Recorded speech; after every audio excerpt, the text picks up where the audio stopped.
India Sri Lanka మధ్య జరిగిన చివరి టీ20 మ్యాచ్ సూపర్ థ్రిల్లర్ లెవెల్లో జరిగింది.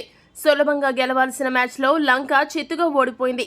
అసలు గెలుపు అవకాశాలు లేవు అనుకున్న టీమిండియా సంచలన విజయం సాధించి అద్భుతం సృష్టించింది.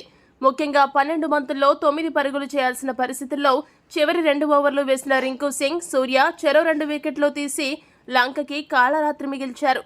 ఇక సిరీస్లో కనీసం ఒక్క విజయం కూడా సాధించలేక సొంత గడ్డపై క్లీన్ స్వీప్ అయ్యి లంక పరువు పోగొట్టుకుంది. ఇక 3వ టీ20లో శ్రీలంక జట్టు ఓటమిపై ఆ జట్టు తాత్కాలిక కోచ్ సనత్ జయసూర్య మ్యాచ్ అనంతరం మీడియాతో మాట్లాడుతూ ఏమన్నాడంటే, నిజమా, నేనిది నమ్మలేకపోతున్నాను. మేము ఓడిపోయామంటే ఇప్పటికీ నమ్మకం కుదరడం లేదు. ఇలాంటి అద్భుతాలు జరిగినప్పుడు తప్పక ప్రత్యర్థిని మెచ్చుకోవాలి. టీమిండియా సాధించిన విజయాన్ని తప్పక అభినందించాలి.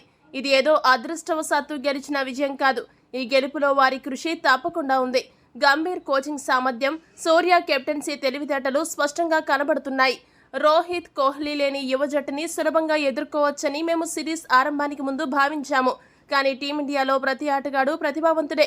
మ్యాచ్ను ఏ సమయంలోనైనా తిప్పేగల నైపుణ్యం ఉన్న ప్లేయర్స్ వాళ్ళు. గంభీర్ కోచింగ్ సారథ్యంలో భారత జట్టు మరింత రాటుదేలుతుంది.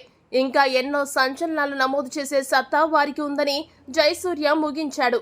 ఈ వీడియో కనుక మీకు నచ్చినట్టయితే లైక్, షేర్, కామెంట్ చేయండి.